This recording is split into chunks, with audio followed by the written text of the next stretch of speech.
Oh, didn't see you come in there. No, I'm just fucking kidding.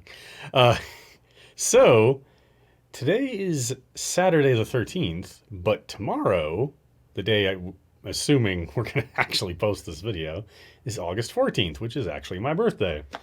And although I wasn't thinking about it earlier today, my buddy and I, the guy I do recording with, this guy, come on, down. Hi, There you hi, go. Yeah. hi. Okay. Oh, That geez, guy right that, there. that looked Okay. really bad. Get I out should of not do here. We always stop at a game store, uh, at least one, before we do a recording session, just to see if there's anything there. It's a little used game store, and they cover things from pre You can NES say the up to name. now. Game Over Videogames.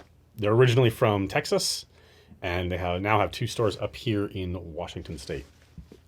And I ended up buying 4 games, spending about 110 bucks, and at first was like, oh fuck, I shouldn't be doing this. And it occurred to me, it's my birthday.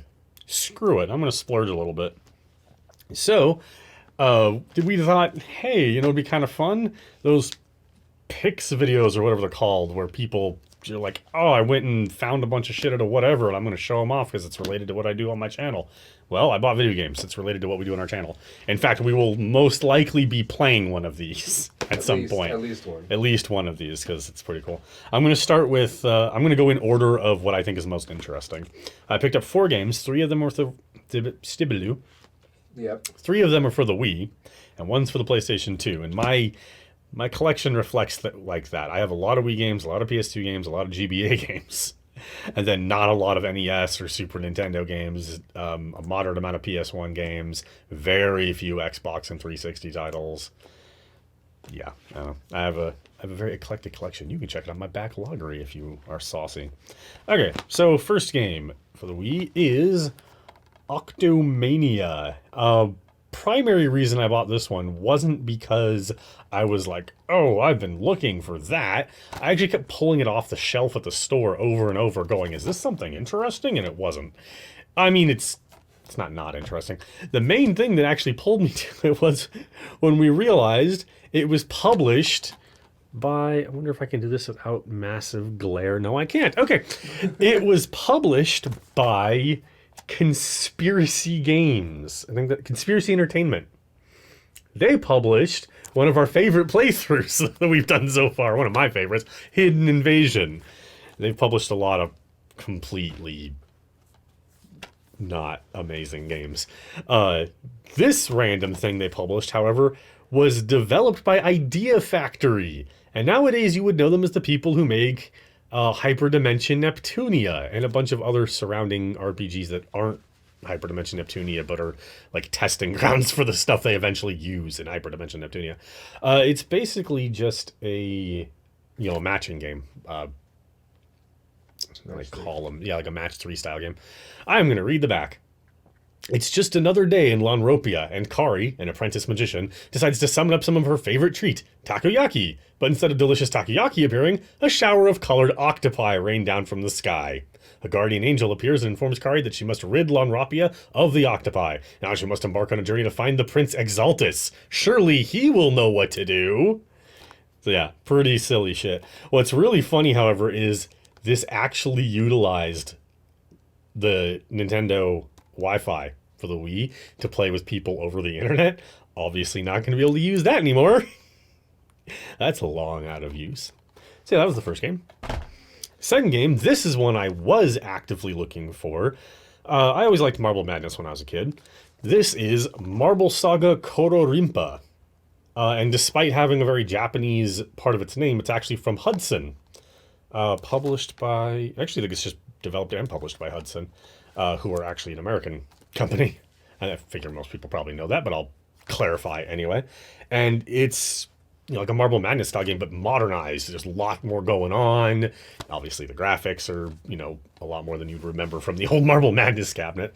And I just like that style of gameplay. There's something very, as opposed to the Super Monkey Ball games, which are a lot more kind of fast-paced, really hyper, kind of tight gameplay. They're like super high challenge level.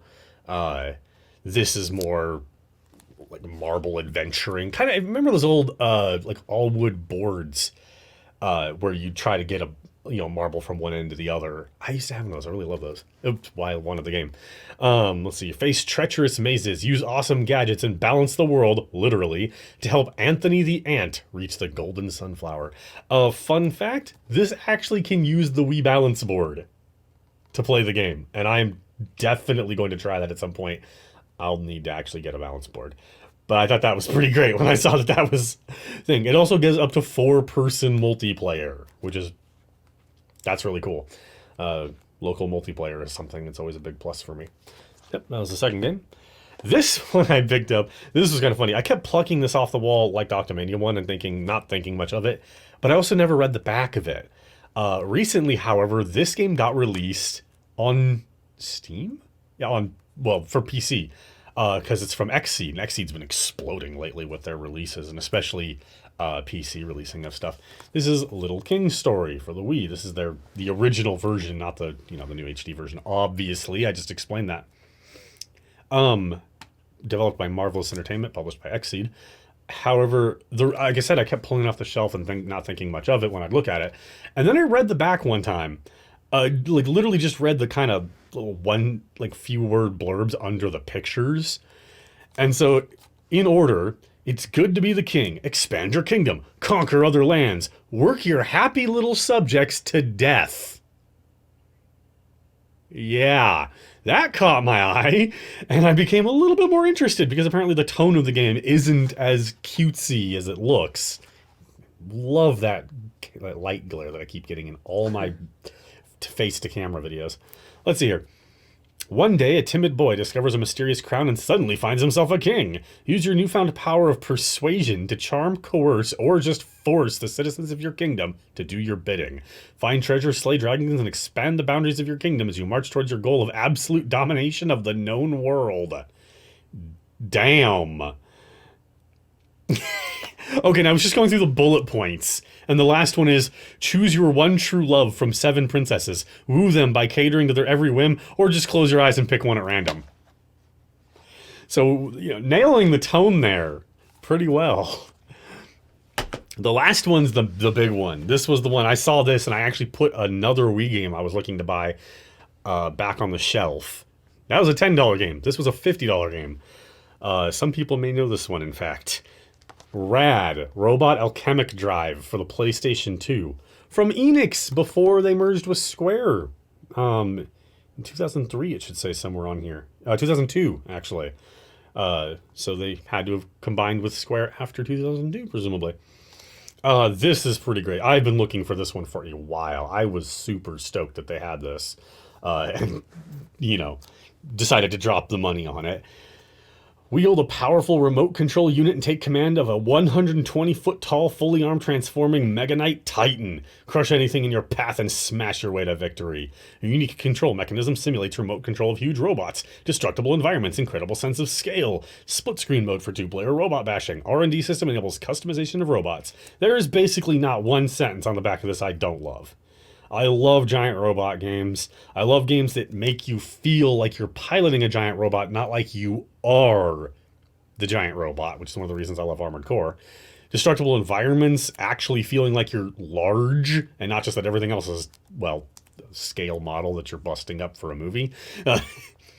Got from some 2-player beat each other up, and customization. That's just like everything I want in a game.